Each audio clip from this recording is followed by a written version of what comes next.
Hello guys, সবাই কেমন আছো? আশা করি সবাই ভালো আছো। আজকে আমি কক মুরগির ঘিলা, কলিজা এবং মাথাটা দিয়ে আলু দিয়ে ভুনা করব।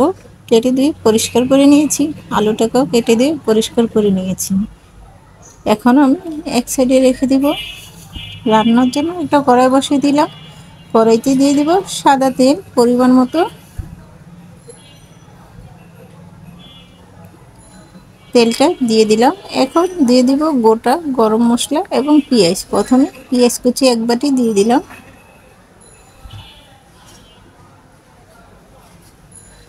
দিয়ে দিব গোটা মশলা, দারচিনি, এলাচ এবং লবঙ্গ, গোলমরিচ। প্রথমে এলাচ দিয়ে দিলাম 4 টুকরো, 4 টুকরো দারচিনি দিয়েছি, 4-5টা লবঙ্গ দিয়ে দিব এবং 4-5টা গোলমরিচ দিয়ে দিব। মশলাগুলি আর পেঁয়াজটা একটু সামান্য পরিমাণে তেলে কিছুক্ষণ ভেজে নেব। নেড়েচেড়ে সাথে 2 টুকরা তেজপাতা দিয়ে দিলাম।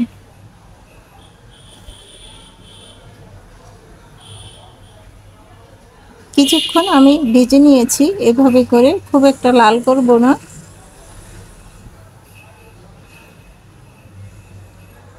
এখন আমি পরিমাণ মতো দিয়ে দিব আদা রসুন বাটা,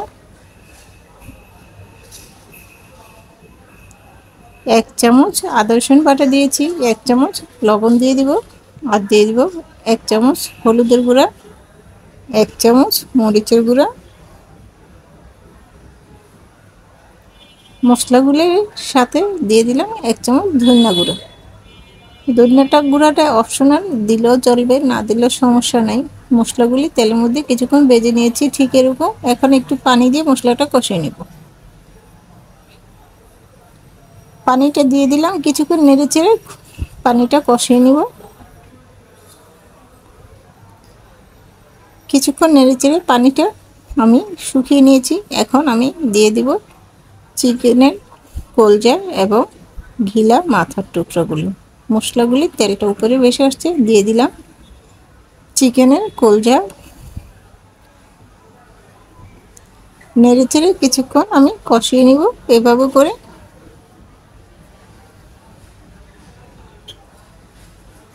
দিয়ে দিব আলুর টুকরোগুলি, আলুগুলি দিয়ে দিলাম। এখন ঢেকে কিছুক্ষণ রান্না করব। আলুটা কিন্তু নেড়েচেড়ে দেই নাই। ঢাকনাটা তুলে এখন একটু নেড়েচেড়ে দিচ্ছি। আমি আরেকবার ঢাকনা তুলে নেড়েচেড়ে দিয়েছিলাম। আমার চিকেনের কিলা, কলজা এবং মাথাটা কষানো হয়ে গিয়েছে। এখন আমি পরিমাণ মতো ঝোলটা দিয়ে নিব। ঝোলটা যে যে পরিমাণে খাবেন ওই পরিমাণে দিয়ে নেবেন, কোনো সমস্যা নেই। ঝোলটা দিয়ে আলতো করে একটু নেড়েচেড়ে দিচ্ছি। বলক আসা পর্যন্ত অপেক্ষা করব কিছুক্ষণ।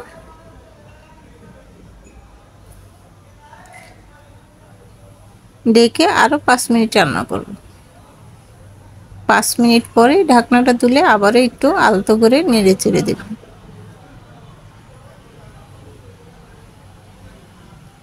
আমার কিন্তু তরকারিটা হয়ে গেছে। এখন আমি ভাজা জিরা গুঁড়া দিয়ে দিব 1 চামচ। ভাজা জিরা গুঁড়াটা দিলে আলাদা একটা ফ্লেভার এবং খেতে অসাধারণ টেস্ট লাগে। ভাজা জিরা গুঁড়াটা দিয়েছি, এখন আলতো করে একটু নেড়েচেড়ে দেব।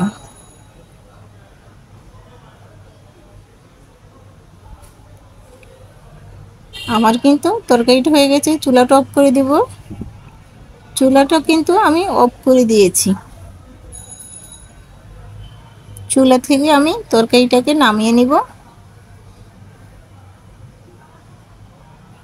তরকারিটাকে আমি নামিয়ে নিয়েছি। একটা মিশ্রণ বলে বেড়ে দেখাবো কতটা সুন্দর এবং লোভনীয় হয়েছে। যারা মুরগির ঘিলা, কলজা, মাথা খেতে খুব পছন্দ করেন, এভাবে করে একটা আলু দিয়ে রান্না করলে অসাধারণ টেস্ট লাগবে। এই রেসিপিটা সাদা ভাত, পোলাও, খিচুড়ি এবং রুটি, লুচি, পরোটার সাথে খেতে খুবই মজাদার এবং পুষ্টিকর।